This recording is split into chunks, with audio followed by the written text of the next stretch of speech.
Quand la 124 Spider se laisse piquer par le venin de la compétition, elle devient subitement une avaleuse d'asphalte sans trop de concessions.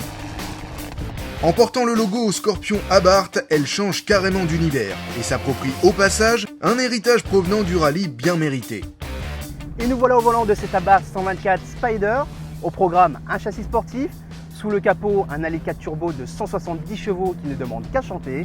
On vous emmène sur les routes tortueuses de Corse du Sud pour en prendre plein les yeux et plein les oreilles. C'est parti! Extraordinaire, c'est le moins que l'on puisse dire quand on arpente les routes de l'île de Beauté. Cette petite Abarth est-elle le véhicule idéal pour ça?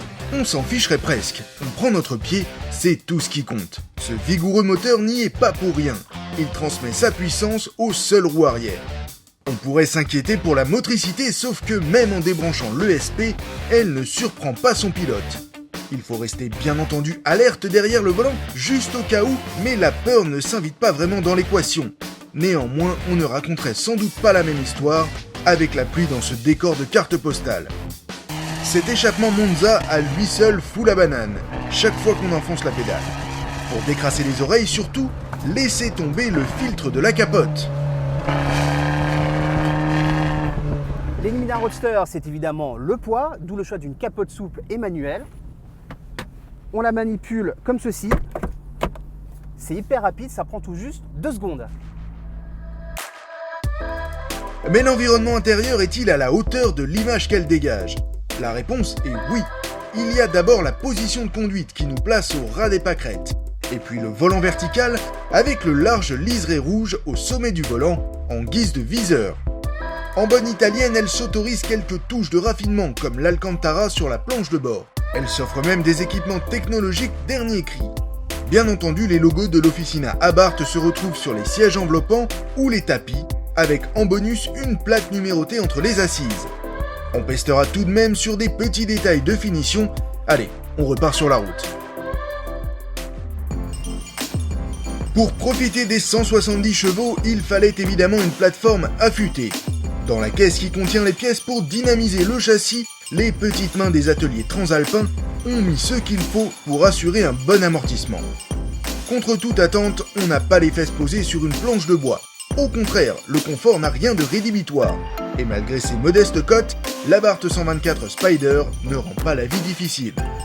C'est d'ailleurs finalement ce qu'on attend d'un roadster du genre, pour traverser un décor de carte postale comme la Corse, sans souffrir.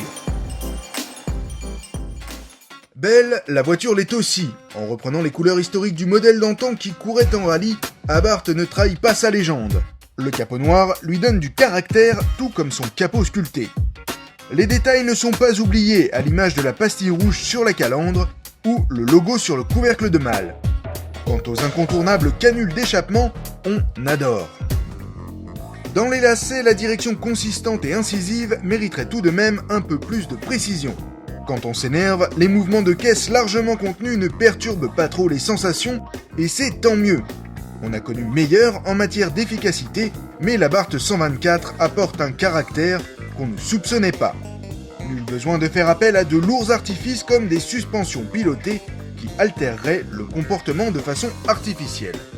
Nous, on l'aime bien comme ça. Cette petite italienne, c'est de l'or en barre, on s'éclate comme des gosses. C'est la banane assurée à chaque coup d'accélérateur. Maintenant, on regrette une boîte automatique qui manque cruellement de réactivité. Et puis il y a aussi quelques détails de finition qui sont difficilement acceptables vu le prix délirant demandé de 40 000 €. Et ça, c'est encore sans les options. En effet, se pencher sur ce petit bijou, c'est le choix du cœur et pas vraiment celui de la raison. La concurrence offre peut-être des prestations plus homogènes, aussi plus de raffinement et de technologie, mais cet engin-là a définitivement ce petit truc en plus que seule l'Italie sait faire, au point d'oublier les défauts. On l'avoue, on a craqué.